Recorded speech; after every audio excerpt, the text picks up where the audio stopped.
सहाय्यक आयुक्त जिल्हा रोजगार व स्वयंरोजगार मार्गदर्शन केंद्र।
त्या बनवतात। बचत गटातील स्टॉल नंबर 16 या ठिकाणी त्यांचा स्टॉल आहे। सर्व ग्राहकांना तुम्ही त्या ठिकाणी जाऊन खरेदी करावी। धन्यवाद। यानंतर बचत गट स्टॉल नंबर 23 मध्ये ठेवलेला आहे। सर्वांना विनंती, जरा जोरदार टाळ्या होऊ द्यात एकदा। सौ सुनीता यशवंत पाटणे, 25 वर्ष सामाजिक क्षेत्रात काम, 4 सामाजिक संस्था महिलांवरती काम करतात। काम 3 शाळांच्या माध्यमातून चालवतात। मुख्याध्यापिका आहेत। केंद्रीय दिशा समिती या विषयावरती जिल्हा समन्वय महिला सबलीकरण या विषयावर API अनिता मेनकर मॅडम करतायत। सर्वांनी टाळ्या वाजवायच्या आहेत।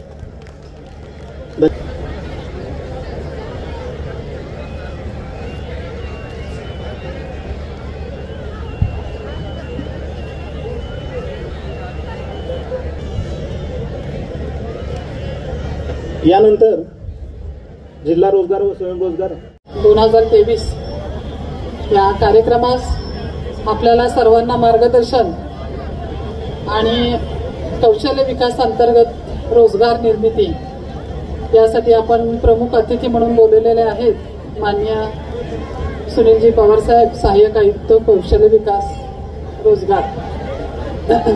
तसेच आपल्या सर्वांना परिचित आहे की अण्णासाहेब पाटील महामंडळाचे अध्यक्ष माननीय नरेंद्र पाटील यांच्या मार्गदर्शनाखाली जे आपल्या महाराष्ट्रामध्ये मराठ्यांसाठी जी कर्जाची योजना सुरू आहे, तर त्या कर्जाची योजना जास्तीत जास्त लोकांच्यापर्यंत पोहोचावी, तरुण वर्गांनी त्याचा लाभ घ्यावा, महिलांनी लाभ घ्यावा। त्यात अनेक प्रकारच्या ज्या काही योजना आहेत त्याची माहिती देण्यासाठी आपल्याला उपस्थित असलेले आपले जिल्हा व्यवस्थापक माननीय मयूरजी घोरपडे आहेत। तसेच सामाजिक व न्याय हे जे खातं आहे आपले उभाळे साहेब आहेत, सहाय्यक आयुक्त म्हणून आपल्याकडं, तर त्यांचे प्रतिनिधी माननीय बोरखळ साहेब इथं आलेले आहेत। तसेच आज आपल्याला महिलांना थोडं मार्गदर्शन करण्यासाठी म्हणून आपल्या सातारा तालुक्याच्या API माननीय आरतीजी मेनकर मॅडम, खरं तर पोलीस स्टेशनला महिलांचा संपर्क सारखा येत असतो आणि एखादी महिला जर का तिथं असेल तर तिच्या शंकांचं निरसन चांगल्या प्रकारे केलं जाईल, अशा या आरती मेनकर साहेब आपल्याला इथं गेस्ट म्हणून लाभलेले आहेत। विषय एकच आहे की दरवर्षी आपण ज्योतिर्मय महोत्सवामध्ये उद्योजिका महिलांना आणि कर्तबगार महिलांना पुरस्कार देत असतो, जेणेकरून त्यांना उत्तरोत्तर त्यांना चांगलं एक मार्गदर्शन मिळावं, त्यांना एक त्यांच्यामध्ये उत्स्फूर्तपणे प्रतिसाद देण्यासाठी किंवा त्यांचे एक कौतुक करण्यासाठी म्हणून ज्योतिर्मय फाउंडेशन नेहमीच कौतुक करण्यासाठी पुरस्कार आयोजित करत असते। अशात आपल्याला ह्या महोत्सवामध्ये बचत गटातील महिला असतील, काही सामाजिक संस्थाही मध्ये काम करणाऱ्या महिला असतील, अशा महिला आपल्याला लाभलेल्या आहेत। जास्त वेळ काय घेणार नाही, पण मला एवढंच सांगायचं आहे की ज्योतिर्मय फाउंडेशन संस्था ही गेले 10 वर्ष झालं महिलांसाठी काम करते आणि याच अनुषंगानं आज आपल्या ह्या महोत्सवामध्ये कौशल्य विकास रोजगार प्रशिक्षणाचे आपल्याला माहिती आहे की तिथं आपल्याला एक स्टॉल लावलेला आहे, जेणेकरून या युवा वर्गाला त्याची माहिती मिळावी. अनेक कोर्सेस हे मोफत त्यांना मिळावे आणि त्यांना नोकरीची आणि व्यवसायाची संधी मिळावी, याच अनुषंगाने इथं आपण त्याचा स्टॉल लावलेला आहे. तसेच अण्णासाहेब पाटील महामंडळाचाही स्टॉल लावलेला आहे. सामाजिक न्याय विभागाचाही आपण तिथं स्टॉल लावलेला आहे. या सर्वांनी त्याचा फायदा घ्यावा. आणि आपण म्हणतो की आपल्याला नोकरी नाही, रोजगार नाही, पण ज्या काही ज्योतिर्मय फाउंडेशनचा उद्देश एकच आहे की जास्तीत जास्त युवकांना रोजगार मिळावा, त्यांना नोकरी मिळावी, ही संधी मिळवण्यासाठी हे स्टॉलचं नियोजन केलेलं आहे. आपल्याला खरं तर आजचे हे पाहुणे म्हणून लाभलेले आहेत ते आपले सुनीलजी पवार साहेब, ते आपल्याला चांगल्या प्रकारचं मार्गदर्शन करतील. कारण आपल्याला व्यवसायासाठी मिळणाऱ्या संधी अनेक असतात, पण आपण मार्ग शोधत नाही. हे मार्ग शोधण्यासाठीच हे तिन्ही स्टॉल आपल्याकडे उपलब्ध आहेत. त्यांनी जरूर सर्वांनी भेट द्या आणि ह्या तिन्ही मंडळाचा तुम्ही चांगल्या प्रकारे उपयोग करून घ्या, एवढंच मी सांगू इच्छिते. ज्योतिर्मय फाउंडेशन नवीन काहीतरी व्यावसायिक मार्गदर्शन असेल किंवा काहीतरी नवीन शिकण्याची संधी युवकांना देण्याचा, महिलांना देण्याचा प्रयत्न करत असते. त्यातूनच हा एक केलेला प्रयत्न आहे. त्या प्रयत्नासाठी आपल्या सर्वांनी त्या स्टॉलला व्हिजिट करा, एवढंच आजच्या या कार्यक्रमाच्या निमित्तानं सांगू इच्छिते. तसंच तुम्ही सर्वांनी ह्या ज्योतिर्मय महोत्सवाचा आनंद घेतलेला आहे. वेगवेगळ्या प्रकारचे स्टॉल इथं उपलब्ध झालेले आहेत. त्यामध्ये कंझ्युमर असेल किंवा महिला बचत गटांनी तयार केलेल्या वस्तू असतील किंवा फूड स्टॉल असेल, जेणेकरून आपल्याला घरचं खायला मिळण्यासाठी चांगल्या प्रकारचे पदार्थ आपल्याला इथं उपलब्ध करून दिलेले आहेत. अशा पद्धतीचं नियोजन नवीन काहीतरी आणण्याचा प्रयत्न ज्योतिर्मय महोत्सवामध्ये केला जातो. सातारकर नुसते सातारकरच नाही तर सातारा जिल्ह्यातील इतर जिल्ह्यातीलही लोक आपल्या या ज्योतिर्मय महोत्सवाला भेट देतात आणि त्याचा लाभ घेतात.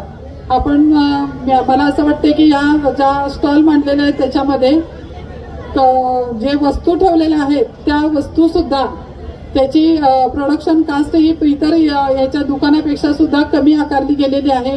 जे आपल्याला ऑनलाईन पद्धतीने आपण मागवतो त्या वस्तू आपल्याला ह्या स्टॉलवर उपलब्ध होत आहेत. अशा नवीन प्रकारच्या वस्तू उपलब्ध आपल्यासाठी करून देण्यासाठी ज्योतिर्मय महोत्सवाचं आणि महिलांना त्यांच्या उत्पादनास बाजारपेठ मिळवून देण्यासाठी ह्या ज्योतिर्मय महोत्सवाचं नियोजन केलेलं आहे. तरी सर्व सातारकर जिल्ह्यातील लोकांनी त्याचा लाभ घ्यावा, एवढीच मी आजच्या या ज्योतिर्मय महोत्सवाच्या कार्यक्रमाच्या निमित्ताने सांगू इच्छिते.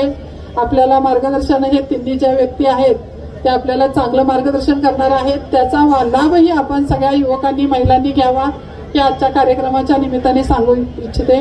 धन्यवाद.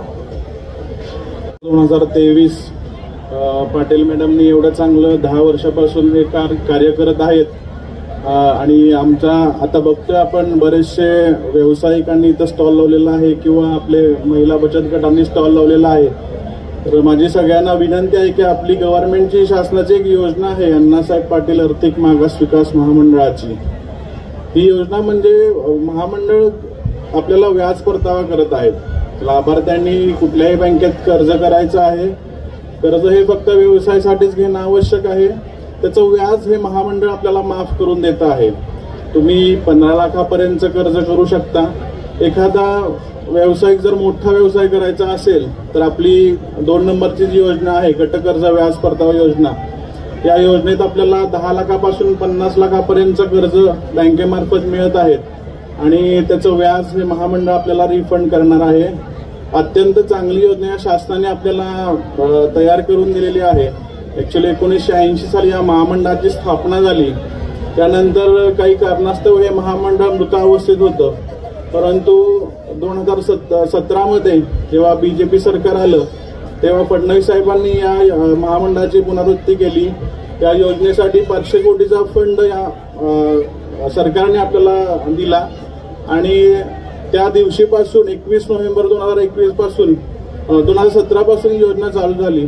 सर्वप्रथम ही सगळ्यात पहिली ऑनलाईन योजना महामंडळाने दिली.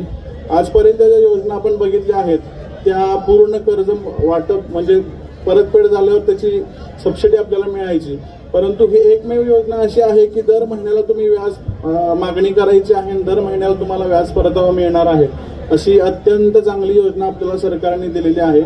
जवळजवळ साताऱ्यात 10,000 लोकांनी ऑनलाईन फॉर्म सबमिट केलेले आहेत. त्यातील 5,500 लोकांना व्याज परतावा मिळत आहे. त्यांना बँकेने कर्ज वाटप देखील केले आहे. 550 कोटीचं कर्ज वाटप या बँकांमार्फत सातारा जिल्ह्यात झाले आहे आणि महामंडळाने 37 कोटीचा व्याज परतावा या महामंडळाने सातारा जिल्ह्यातील लाभार्थ्यांना दिलेला आहे.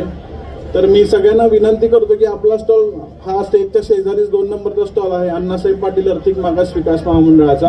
सगळ्यांनी अवश्य तिथं भेट द्या. आपलं ऑफिस आहे बॉम्बे रेस्टॉरंट, आंबेडकर भवन, सामाजिक न्याय विभाग, सातारा येथे. तर सर्व बचत गट महिला असतील किंवा इथं सगळे फूड स्टॉलचे हे व्यावसायिक असतील त्यांना मी विनंती करतो की या योजनेचा जास्तीत जास्त लाभार्थ्यांनी लाभ घ्यावा. धन्यवाद. आणि मॅडमनी मला इथं स्टॉल लावण्याची संधी उपलब्ध करून दिली त्याबद्दल मी मॅडमचा आभारी आहे. धन्यवाद. मॅडमनी मला निमंत्रित केलं. ज्योतिर्मय फाउंडेशनच्या सुवर्ण पाटील मॅडम यांचं प्रथमतः मी आभार मानते. या कार्यक्रमानिमित्त सातारकर लयलूट करताना मला दिसत आहेत आणि इतका छान ज्योतिर्मय महोत्सव सातारमध्येही होतो आणि सातारमध्ये इतकं सुनियोजित नियोजन होतं हे जेव्हा मी पहिल्यांदा पाहिलं होतं तेव्हा मला खरंच अभिमान वाटला होता. सातारकरांचा अभिमान वाटला होता. सातारकरांचा यासाठी सांगेन, अजूनही सांगेन, मी डिपार्टमेंटमध्ये आहे. तुम्हाला इथं कुठेही पोलीस दिसले नाहीत. मी स्टेजवर आहे ते सोडून द्या, परंतु बाहेर कुठेही तुम्हाला पोलीस दिसले नाही. कारण इतकं सुनियोजित नियोजन हे साताऱ्यातच होऊ शकतं. इथं आम्हाला गरज नाहीये कुणा डिपार्टमेंट माणसाची की आमच्या पाठीशी उभं राहावं. तरी देखील डिपार्टमेंट तुमच्या पाठीशी आहे, तुमच्या संरक्षणासाठी आहे. आणि कधी महिला बाहेर पडले, जिच्या हाती पाण्याची दोरी ती जगाला उद्धारी. पण आज काळाची गरज आहे, तिच्या हाती आर्थिक सत्ता ती घराला उद्धारी. कोविड काळामध्ये तुम्ही देखील पाहिलेलं आहे की घर ऍक्च्युली महिलांनी चालवलेलं आहे. म्हणजे तिची जी काही जमापुंजी होती ती तिनं खर्च केली आणि आपल्या कोविड काळामध्ये जिचा नवऱ्याचा जॉब गेला होता, घरी बसून होता, अशा महिलांनी स्वतः पुढे येऊन आपला संसार तारला. आणि हेच मला इथं दिसतंय. महिलांची तुडुंब गर्दी, महिलांचे स्टॉल आणि महिलांचे सन्मान. म्हणजे इथं कुठंही महिला वर्ग मागं नाहीये आणि महिलांना तुम्ही कमी लेखू शकत नाही. हेच ज्योतिर्मय फाउंडेशन आणि ज्योतिर्मय फाउंडेशनचा उद्देश मला इथं दिसून येतोय. आणि महिलांना पुढे घेऊन जाताना ज्योतिर्मय फाउंडेशन दिसत आहे. आज इथं सर्वांना जो काही पुरस्कार मिळालेला आहे त्यांचं प्रथमतः मी अभिनंदन करते. आणि मॅडमच्या या कार्याला खरं तर मी शुभेच्छा देण्या इतकी मोठी नाहीये, परंतु त्यांनी हे कार्य प्रत्येक जिल्ह्यामध्ये न्यावं, प्रत्येक जिल्ह्यामधील महिला बचत गटांना असंच त्यांनी पुढे घेऊन जावं आणि त्यांचे हे कार्य खूप मोठ्या प्रमाणात व्हावं यासाठी मी ईश्वरचरणी प्रार्थना पण करते आणि शुभेच्छा पण देते. Thank you very much.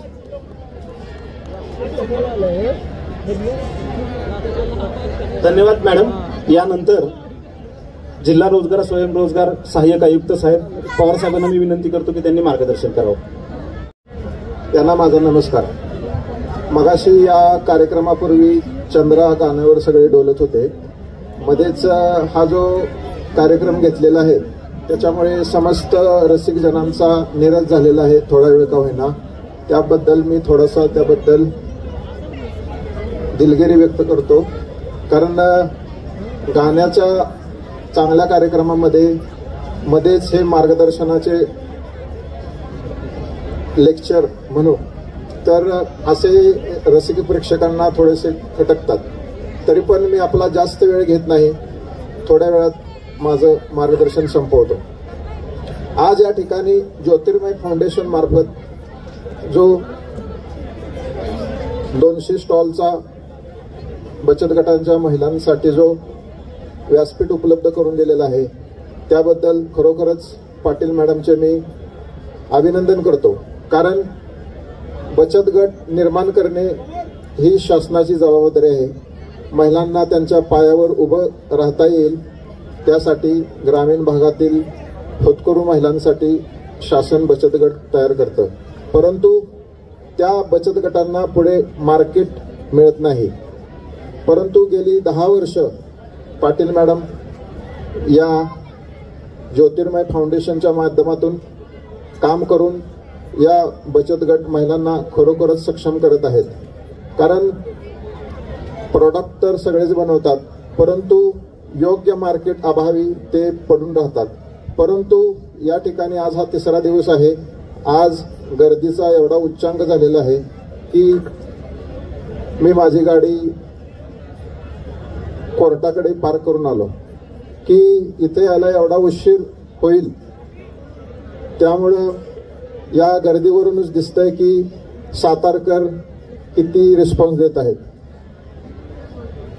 आमचा जो विभाग आहे कौशल्य विकास रोजगार व उद्योजकता विभाग, या विभागामार्फत 18 ते 45 वयोगटातील जे उमेदवार आहेत त्यांना या ठिकाणी मोफत प्रशिक्षणाचं आयोजन करण्यात येतं. यामध्ये जवळपास 200 कोर्सचं मोफत प्रशिक्षण देण्यात येतं. जे बेरोजगार युवक युवती जे 18 ते 45 वयोगटातील आहेत त्यांना रोजगार आणि स्वयंरोजगारक्षम करण्यासाठी हे प्रशिक्षण देण्यात येतं. मित्रांनो, आपली भारत हा महासत्ता होण्याच्या दिशेनं वाटचाल आहे. आज आपल्या देशात एकूण युवा पिढीची जर संख्या बघितली तर 60% वर आहे. त्यामुळं जगात जे इतर प्रगत देश आहेत त्यांच्या मानानं भारताकडं जे मनुष्यबळ उपलब्ध आहे, तरुण मनुष्यबळ, त्याची संख्या सर्वात जास्त आहे. त्यामुळं शासनानं गेल्या काही वर्षामध्ये कौशल्य विकास या कार्यक्रमाला महत्त्व दिलं. कारण आज एम्प्लॉयरकडे नोकऱ्यांची काही कमी नाही, परंतु चित्र असं आहे की एम्प्लॉयरकडे जे बेरोजगार मुलं जातात त्यांना आवश्यक कौशल्य नसल्यामुळं ते इंटरव्ह्यू किंवा ती नोकरी मिळवण्यामध्ये फेल होतात. त्यामुळं त्यांचं जे कौशल्य वर्धन, त्यांच्या कौशल्य विकासामध्ये वाढ करण्याचा शासनाचा जो प्रोग्राम आहे, प्रधानमंत्री कौशल्य विकास योजना असेल, प्रमोद महाजन कौशल्य विकास योजना आहे, या विविध योजनांच्या माध्यमातून शासन हे बेरोजगारांना कौशल्य वर्धन करून त्यांच्या कौशल्य विकासामध्ये वाढ करून त्यांना रोजगार आणि स्वयंरोजगार करण्याचा प्रयत्न करत आहे. आज जगामध्ये जी प्रगत राष्ट्रे आहेत, चीन, जपान, जर्मनी, अमेरिका, या देशामधील जे मनुष्यबळ आहे ते तुलनेने आता म्हातारं व्हायला लागलेलं आहे. त्याचं कारण म्हणजे त्यांची जी धोरणं होती, एक कुटुंब एक मूल, तर त्याच्यामुळे आज त्यांची जी लोकसंख्या आहे त्यांच्यामध्ये तरुणांचं अभाव आहे.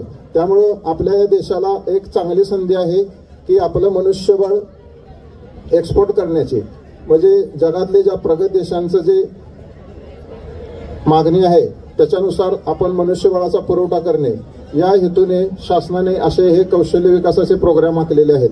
त्यामुळं आपण जे 20 वर्षापूर्वी चित्र बघत होतो की सॉफ्टवेअर इंजिनियर परदेशी गेलेले आहेत, त्याच्याविरुद्ध आता आपल्याकडे जे वेल्डर शिकलेले असतील किंवा CNC शिकलेले असतील किंवा फिटर शिकलेले असतील, हे लवकरच किंवा ऑलरेडी ITI मधून पासआउट झालेले विद्यार्थी या गेल्या 4 महिन्यामध्ये खूप सारे परदेशी गेलेले आहेत.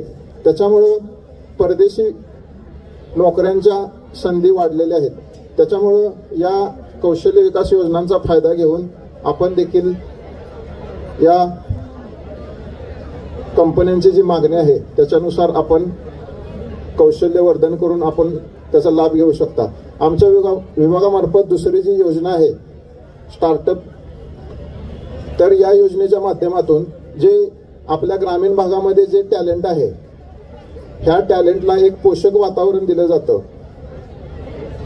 त्यांच्यामध्ये त्यांचा आयडियाचा कुठलीही आयडिया असेल, उदाहरणार्थ अलीकडे झोमॅटो विकसित झालेला आहे, ओला आहे, उबेर आहे, ह्यांनी काय केलं, आपल्या ज्या वेगळ्या आयडिया होत्या त्याला मूर्त स्वरूप देऊन एक प्लॅटफॉर्म दिला आणि त्याच्या माध्यमातून आपण जे घर बसल्या ऑर्डर देतो, जेणेकरून ते जे काही पार्सल असेल ते आपल्या घरी येतं. अशा ज्या भन्नाट आयडिया असतील त्याच्या माध्यमातून शासन यांना सुद्धा एक प्लॅटफॉर्म देत आहे.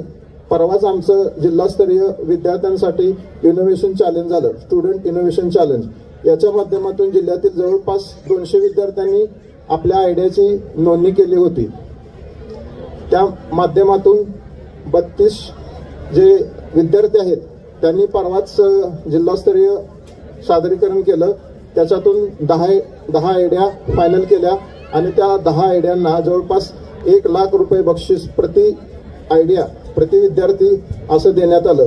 त्याच्यामुळं जे विद्यार्थ्यांचे जे आयडिया आहेत त्याला एक मूर्त स्वरूप, त्यांना प्रोत्साहन देऊन त्यांना घडवण्याचं काम आमच्या विभागामार्फत स्टार्टअप योजनेच्या माध्यमातून होत आहे. अलीकडेच एक मराठी समाजातील युवकांसाठी सारथी मार्फत मोफत प्रशिक्षणाची स्कीम आहे. त्यामुळे जे मराठा कुणबी समाजातील जे युवक युवती आहेत त्यांना मी या व्यासपीठाच्या माध्यमातून आवाहन करतो की त्यांनी या कौशल्य विकास योजनांचा लाभ घ्यावा.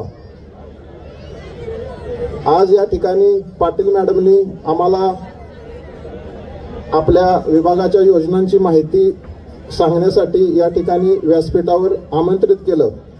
त्याबद्दल मी त्यांचे आभार मानतो.